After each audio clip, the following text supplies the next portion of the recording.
পদ্মজা পর্ব ৪৮। লেখিকা ইলমা বেহরোজ। আমি আছি আপনাদের সাথে নৌসিন পারভিন। ঘটনাটি পদ্মজার চোখে পড়তেই ছুটে আসে। রানী আকস্মিক ঘটনায় হতভম্ব। সে পূর্ণাকে তুলতে দৌড়ে আসতে গিয়ে শাড়ির সাথে পা প্যাঁচ লাগিয়ে পূর্ণার চেয়ে ঠিক ১ হাত দূরে ধপাস করে পড়ল। এ যেন ধপাস করে পড়ার প্রতিযোগিতা শুরু হয়েছে। যুবকটি হাসবে নাকি সাহায্য করবে বুঝতে পারছে না। সেকেন্ড ২ ভেবে মনস্থির করলো হাসি ঠিক হবে না, সাহায্য করা উচিত। কলপার থেকে ১ পা নামাতেই পদ্মজা চলে আসে, পূর্ণাকে তোলার চেষ্টা করে। যুবকটি রানীকে সাহায্য করে ওঠার জন্য। পদ্মজা উদ্বিগ্ন হয়ে পূর্ণাকে প্রশ্ন করলো, খুব ব্যথা পেয়েছিস? পূর্ণার মুখ ঢেকে আছে রেশমির ঘন চুলে, আর চোখে একবার যুবকটিকে দেখল, এরপর মিনমিনিয়ে বলল, না। হরিণা ছুটে এসে বললেন, এইটা কেমন হইল? এই ছেড়ি এমনি আইলো কেন? ও ছেড়ি কোনহানে দুঃখ পাইছ? পূর্ণা নরম কণ্ঠে বলল, চাচি ব্যথা পাইনি। পাওনি মানে কি? সোজা হয়ে দাঁড়াতে পারছো না? পদ্মজা ওকে নিয়ে যাও, কাদা মেখে কি অবস্থা, বলল আমির। রানী পদ্মজা আর আমিরকে দেখে প্রচণ্ড অবাক হয়েছে। খুশিতে তার কাঁদতে ইচ্ছে হচ্ছে। আমিরের পা ছুঁয়ে সালাম করে বলল, দা ভাই তুমি আইছো? পদ্মজা, এতদিনে আমারে মনে পড়েছে? পদ্মজা মৃদু হেসে বলল, তোমাকে সব সময়ই মনে পড়ে আপা। আমরা পরে অনেক গল্প করব। পূর্ণাকে নিয়ে এখন ভেতরে যাই। পদ্মজা এবং ফরিনা পূর্ণাকে ধরে ধরে অন্দরমহলে নিয়ে গেল। পিছু পিছু রানীও গেল। যুবকটি আমিরের সামনে এসে দাঁড়ালো। এসে বলল, আসসালামু আলাইকুম। আমির ভাই, চিনতে পারছেন? আমির যুবকটিকে চেনার চেষ্টা করলো, এরপর বলল, মৃদুল না? জি ভাই। আমিরের হাসি প্রশস্ত হলো। মৃদুলের সাথে কর্মরদ্ধন করে বলল, সেই ছোটবেলায় দেখেছি, কত বড় হয়ে গেছিস, চেনাই যাচ্ছে না। আমার ঠিকই আপনারে মনে আছে। আমির মৃদুলের বাহুতে আলতো করে থাপ্পড় দিয়ে বলল, ছোটবেলা তো তুমি করে বলতি, এখন আপনি আপনি বলছিস কেন? মৃদুল ১ হাতে ঘাড় ম্যাসাজ করতে হাসলো, এরপর বলল, ১৬ থেকে ১৭ বছর পর দেখা হয়েছে তো। তো কি হয়েছে, তুমি বলে সম্বোধন করবি। গোসল করছিলে নাকি? জি। কাপড় পাল্টায় অনেক আলাপ হবে। আচ্ছা ভাই। আমির নারিকেল গাছের পাশে তাদের ব্যাগ দেখতে পেল। এগিয়ে গিয়ে ব্যাগটা নিল, এরপর অন্দরমহলের দিকে গেল। বৈঠকখানায় পদ্মজা বসে আছে। পূর্ণার কোমরে পায়ে গরম সরিষা তেল মালিশ করে দিয়ে বিশ্রাম নিতে বলেছে। হুমকিও দিয়ে এসেছে, ঘর থেকে বের হলে একটাও মার মাটিতে পড়বে না। পূর্ণার মুখ দেখে মনে হয়েছে আর বের হওয়ার সাহস করবে না। বেশ জোরেই পড়েছিল, পা কোমর লাল হয়ে গিয়েছে। এই বাড়িটা মৃতপ্রায়, আগে তাও মানুষ আছে বলে মনে হতো, এখন মনেই হয় না এই বাড়িতে কেউ থাকে বলে। নির্জীব নিস্তব্ধ। রান্নাঘর থেকে বেশ কিছুজন পরপর টুংটাং শব্দ আসছে। হরিণা এবং আমিনা তাড়াহুড়ো করে রান্না করছেন। আমির বের হয়েছে, বাড়িতে মাত্রই এলো, আর কিসের কাজে বেরিয়েও পড়ল। স্তব্ধতা ভেঙে একটা ছোট বাচ্চা দৌড়ে আসে পদ্মজার কাছে। বাচ্চাটার কোমরে গলায় তাবিজ, তাবিজের সাথে ঝনঝন শব্দ তোলা জাতীয় কিছু গলায় ঝুলানো। পদ্মজা বাচ্চাটিকে কোলে তুলে নিল। রানী বৈঠকখানায় এসে বাচ্চাটিকে বলল, আলো, আম্মা এদিকে আয়, তোর গায়ে ময়লা, পদ্মমামির কাপড়ে লাগবে। পদ্মজা আলোর গাল টেনে বলল, কিছু হবে না, থাকুক। এরপর আলোর গালে চুমু দিল। আলোর ২ বছর, রানীর মেয়ে হয়েছে শুনেছিল পদ্মজা, কিন্তু আসতে পারেনি, দেখতে পারেনি। এবারই প্রথম দেখা। পদ্মজা বলল, আলো ভাগ্যবতী হবে, দেখতে বাপের মতো হয়েছে। বাপের মতো হয়েছে কথাটি শুনে রানীর মুখ কালো হয়ে যায়। তার প্রথম বাচ্চা মারা যাওয়ায় ১ বছরের মাথায় সমাজের নিন্দা থেকে বাঁচতে খলিল হাওলাদার রানীর জন্য পাত্র খুঁজতে থাকলেন, কিন্তু কেউই রানীকে বিয়ে করতে চায় না। সবাই জেনে গিয়েছিল রানী অবৈধ সন্তান জন্ম দিয়েছে। এরপর বাচ্চাটা মারাও গেল। কোনো পরিবার রানীকে ঘরের বউ করতে চাইছিল না। এদিকে বিয়ে দিতে না পেরে সমাজে তোপে আরও বেশি করে পড়তে হচ্ছিল। খলিল হাওলাদার পিতা হয়ে রানীকে ফাঁস লাগিয়ে মারতে চেয়েছিলেন। তখন মজিদ হাওলাদার মদনকে ধরে আনলেন। মদন মগার বাবা মা ২ নেই। ২ ভাই এই বাড়িতেই ছোট থেকে আছে, এই বাড়ির সেবার কাজে নিযুক্ত। বাধ্য হয়ে মদনের সাথে বাড়ির মেয়ের বিয়ে দেওয়া হয়। মদন কামলা থেকে ঘর জামাই হয়। রানী মন থেকে মদনকে আজও মানতে পারেনি, কখনো পারবেও না। ঘৃণা হয় তার, মাঝে মাঝে আলোকেও তার সহ্য হয় না। আলোর মুখটা দেখলে মনে হয় এই মেয়ে মদনের মেয়ে, কামলার মেয়ে। আলো আধো আধো স্বরে বলল, নান্না নান্না। পদ্মজা আদুরে কণ্ঠে বলল, নানুর কাছে যাবে? আলো পদ্মজার কোল থেকে নামতে চাইল। পদ্মজা নামিয়ে দিল। আলো দৌড়ে রান্নাঘরে যায়। রানী বলল, আম্মার জন্যই পাগল এই ছেড়ি, সারা বেলা আম্মার লগে ল্যাপটাই থাকে। তুমি নাকি আলোকে মারধর করো? রানী চমকালো, প্রশ্ন করলো, কেলা কইছে? শুনেছি আলো একটা নিষ্পাপ পবিত্র ফুল, ওর কি দোষ? রানী চুপ করে রইল। পদ্মজা বলল, সব রাগ এইটুকু বাচ্চার ওপর ঝাড়া ঠিক না আপা। আমার কষ্টটা বুঝবা না পদ্মজা?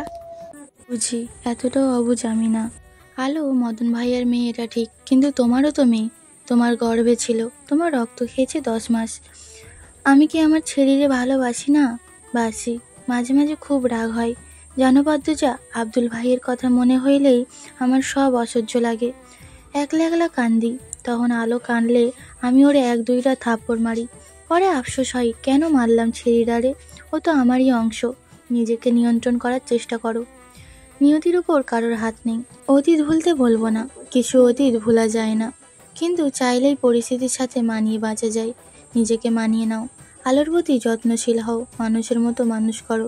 একটা মেয়েকে নিয়ে সমাজে বাঁচা যুদ্ধের মতো। গোড়া থেকে খেয়াল দাও। তোমার কথা শুনলে বাঁচার শক্তি পাই পদ্মজা। পদ্মজা হাসলো। বৈঠকখানায় আমির এসে প্রবেশ করলো, তার পিছু পিছু মৃদুল। মৃদুলকে দেখে রানী হাসলো। পদ্মজাকে দেখিয়ে বলল, এই যে এইটা হয়েছে পদ্মজা, তোর ভাবি। মৃদুল পদ্মজাকে সালাম করার জন্য ঝুঁকতেই পদ্মজা বলল, না না, কোনো দরকার নেই, বসুন আপনি। মৃদুল বসলো। এরপর পদ্মজাকে বলল, আপনার কথা অনেক শুনেছি, আজ দেখার সৌভাগ্য হলো। আমির পদ্মজাকে বলল, ওর নাম মৃদুল, রানীর মামাতো ভাই। ছোটবেলা আমাদের বাড়িতে কয়েকদিন পর পর আসতো।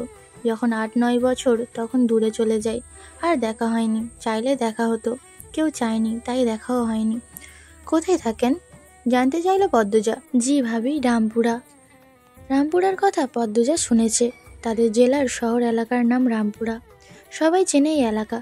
ছেলেটার চেহারা উজ্জ্বল, চকচকে, হাসি খুশি। আলাপে আলাপে জানতে পারল মৃদুল পদ্মজার চেয়ে 2 বছরের বড়। ম্যাট্রিক ফেল করার পর আর পড়েনি। মিয়া বংশের ছেলে, কথাবার্তায় শুদ্ধ অশুদ্ধ 2 রূপই আছে, আর ভীষণ রসিক মানুষ বটে। খাওয়া দাওয়া শেষ হওয়ার পর পদ্মজা দোতলায় গেল। সাথে আমির রয়েছে। নূরজাহান বেশ কয়েক মাস ধরে অসুস্থ। শরীরের জায়গায় জায়গায় ঘা, চামড়া থেকে দুর্গন্ধ বের হয়। সারাক্ষণ যন্ত্রণায় আর্তনাদ করেন। নূরজাহানের ঘরে ঢুকতেই নাকে দুর্গন্ধ লাগে, চামড়া থেকে দুর্গন্ধ বের হয়। সারাক্ষণ যন্ত্রণায় আর্তনাদ করে। নূরজাহানের ঘরে ঢুকতেই নাকে দুর্গন্ধ লাগে। পদ্মজা নাকে রুমাল চেপে ধরে। নূরজাহান বিছানার উপর শুয়ে আছেন। সময়ের ব্যবধানে একেবারে নেতিয়ে গিয়েছেন। বয়সটা যেন কয়েক গুণ বেড়ে গিয়েছে। হাড্ডি ফেঁসে আছে। লজ্জাস্থান ছাড়া পুরো শরীর উন্মুক্ত। একপাশে লতিফা দাঁড়িয়ে আছে। নূরজাহানের মাথার কাছে একজন কবিরাজ বসে রয়েছেন। একটা কৌটা থেকে সবুজ দেখতে তরল কিছু নূরজাহানের ক্ষতস্থানগুলোতে লাগাচ্ছেন। পদ্মজা নূরজাহানের বাম পাশে গিয়ে দাঁড়ালো। নাক থেকে রুমাল সরিয়ে দুর্গন্ধের সাথে মানিয়ে নেওয়ার চেষ্টা করলো। ডাকলো, দাদু, দাদু শুনছেন? নূরজাহান ধীরে ধীরে চোখ খুললেন। পদ্মজা প্রশ্ন করলো, খুব কষ্ট হয়? কোথায় কোথায় বেশি যন্ত্রণা হয়? নূরজাহান শুধু তাকিয়েই রইলেন। চোখ বেয়ে জল গড়িয়ে পড়ে। পদ্মজার বুকটা হাহাকার করে উঠল। বয়স্ক একজন বৃদ্ধা কত কষ্ট করছে। লতিফা বলল, দাদু কথা কইতে পারে না, খালি কান্দে। নূরজাহানের অসহায় চাহনি দেখে পদ্মজার চোখ দুটি ছলছল করে উঠল। সে নূরজাহানের মাথায় হাত বুলিয়ে দিয়ে বলল, আল্লাহর নাম স্মরণ করেন, ইনশাআল্লাহ সব ঠিক হয়ে যাবে, ধৈর্য ধরুন। তারপর লতিফাকে বলল, ভালো করে খেয়াল রেখো ওনার। আমির বেশ অনেকক্ষণ নূরজাহানের সাথে কথা বলল। নূরজাহান জবাব দেন না, শুধু উয়া শব্দ করেন। আমিরের 2 চোখ বেয়ে জল পড়ে। পদ্মজার ভালো লাগে না দেখতে। সে আমিরকে বুঝিয়ে সুঝিয়ে বাইরে নিয়ে আসে। বারান্দা পেরোনোর পরে রুম্পার ঘরের দরজা খোলা দেখলেও পদ্মজা। যাওয়ার সময় তো বন্ধই ছিল। পদ্মজা ঘরের ভেতরে উঁকি দেয়। দেখলো কেউ নেই, পালঙ্ক নেই। সে আমিরকে প্রশ্ন করল, রুম্পা ভাবি কোথায়? আমিরও এসে উঁকি দিল। খালি ঘর। সে অবাক স্বরে বলল, জানি না তো। পদ্মজা চিন্তায় পড়ে গেল। হেমলতা মারা যাওয়ার পর গ্রামে আর থাকেনি, শহরে ফিরে যায়। 1 মাসের মাথায় জানতে পারলো সে গর্ভবতী। গর্ভাবস্থায় প্রথম 5 মাস খুব খারাপ যায়। প্রতি রাতে হেমলতাকে স্বপ্ন দেখত। 6 মাসের শুরুতে ফরিনা নিয়ে আসেন গ্রামে। এ সময় পদ্মজার একজন মানুষ দরকার, কাছের মানুষদের দরকার, তাই আমিরও নিষেধ করেনি। তাই মধ্যে আবার মারা গেলেন মোর্শেদ। পদ্মজা আরও ভেঙে পড়ে। কাছের মানুষদের সহযোগিতায় বাচ্চার কথা ভেবে নিজেকে শক্ত রাখার চেষ্টা করে, সফলও হয়। তখন পদ্মজা অনেকবার চেষ্টা করেছে রুম্পার সাথে দেখা করার। মদন আর নূরজাহানের নজরের বাইরে গিয়ে কিছুতেই সম্ভব হয়নি। এরপর কোল আলো করে এলো ফুটফুটে কন্যা। পদ্মজা তারপরও চেষ্টা চালিয়ে গেল। রুম্পাকে নজরবন্দি করে রাখাটা খটকা বাড়িয়ে দেয়। একদিন সুযোগ আসে। সেদিন রাতে নূরজাহান, মদন, আমির, রিদওয়ান, আলমগীর সবাই যাত্রাপালা দেখতে যায়। বাড়িতে বাকিরা থাকে। 2 তলায় শুধু পদ্মজা আর মেয়ে পরিজান আর ফরিনা ছিল।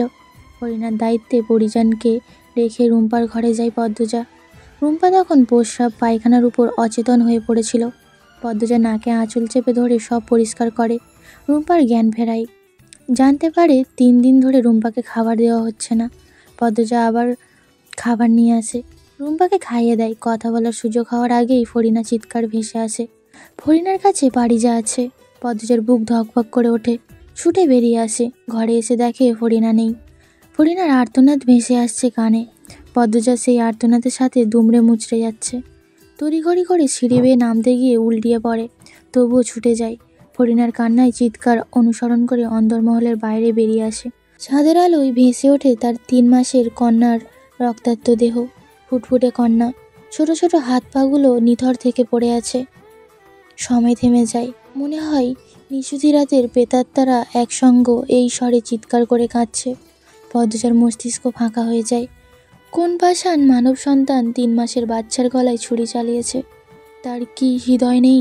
পদ্মজা মেয়ের নাম ধরে ডেকে চিৎকার দিয়ে সেখানেই লুটিয়ে পড়ে।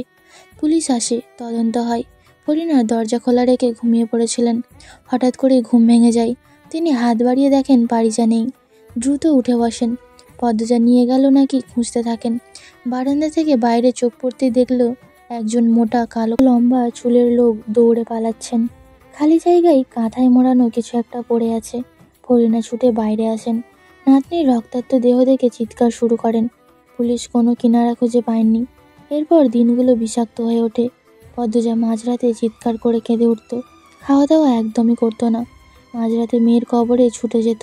আমির পদ্মজাকে নিয়ে হাওলাদার বাড়ি থেকে দূরে সরে আসে। প্রায় 1 বছর পদ্মজা মানসিকভাবে বিপর্যস্ত ছিল। এরপর বুকে ব্যথা নিয়েই স্বাভাবিক জীবনে ফিরে আসে। মনে মনে প্রতিজ্ঞা করে একদিন ফিরবে অনন্তপুর। সেই নিষ্ঠুর খনিকে শাস্তি দেবেন। জানতে চাইবে কিসের দোষে তার 3 মাসের কন্যা সন্তানকে বলি হতে হলো। কেউ জানুক আর নাই বা জানুক, পদ্মজা জানে হাওলাদার বাড়িতে আসার প্রধান উদ্দেশ্য পারিজার খুনের প্রতিশোধ নেওয়া, খুনিকে বের করা। সে শতভাগ নিশ্চিত এই বাড়িতেই কেউ না কেউ জড়িত এই খুনের সাথে। শুধু বের করার পালা। পুরানো কথা মনে পড়ে পদ্মজা 2 চোখ বেয়ে জল গড়াতে থাকলো। আমির জল মুছে দিল। এরপর বলল, বোধহয় 3 তলায় রাখা হয়েছে। পদ্মজা 3 তলা সিঁড়ির দিকে তাকালো। শুনেছে 3 তলার কাজ নাকি সম্পূর্ণ হয়েছে। অনেকগুলো ঘর হয়েছে। সে আর কথা বাড়ালো না। এখন গোসল করা উচিত। আজান পড়বে। আজ রাত থেকেই সে নিশাচর হবে। 1 মুহূর্তও নষ্ট না করে সব রহস্যের জাল কাটতে হবে। এটাই তার নিজের সাথে নিজের প্রতিজ্ঞা। আমির ডাকলো, কি হলো, কি ভাবো? পদ্মজা আমিরের দিকে একবার তাকালো। এরপর চোখ সরিয়ে নিয়ে বলল, কিছু না, ঘরে চলুন। কিছু তো ভাবছিলে? এতদিনের জন্য আসছি গ্রামে, চাকরিটা থাকবে তো? থাকবে না কেন? রফিক কতটা সম্মান করে আমাকে দেখনি? আর তোমার যোগ্যতার কি কমতি আছে? যেখানে ইচ্ছে সেখানেই চাকরি হবে। পদ্মজা থমকে দাঁড়ালো। আমিরের দিকে তাকিয়ে হেসে বলল, আপনি যেখানে ইচ্ছে সেখানেই চাকরি করতে দেবেন? আমির হেসে ফেলল, বলল, তা অবশ্যই দেব না। এই পর্যন্তই ছিল আমি পদ্মজা পর্ব 48। পরবর্তী পর্বগুলো শোনার জন্য চ্যানেলেই চোখ রাখুন। সবাই ভালো থাকবেন, সুস্থ থাকবেন। এখানে লেখিকা একটি ছোট নোট দিয়েছেন। মাথা নত করে সালাম করা ঠিক না, কথাটি অনেকেই আমাকে বলেছেন। আমি পদ্মজা উপন্যাসটি অনেক বছর আগের সমাজ নিয়ে লিখেছি। তখন গুরুজনদের সালাম করা ছিল বাধ্যতামূলক। শিক্ষার গুণ ভদ্রতা, সেই সমাজের দৃশ্য ফুটিয়ে তুলতে বারবার পা ছুঁয়ে সালাম করার দৃশ্য দিতে হচ্ছে। এমনকি বর্তমানেও এই রীতি আছে। আশা করি কেউ ভুল বুঝবেন না। ধন্যবাদ। এটা লিখে দিয়েছেন লেখিকা। আমার পড়ার দায়িত্ব পড়ে শোনানোর, তাই আমি পড়িয়ে বলে দিলাম।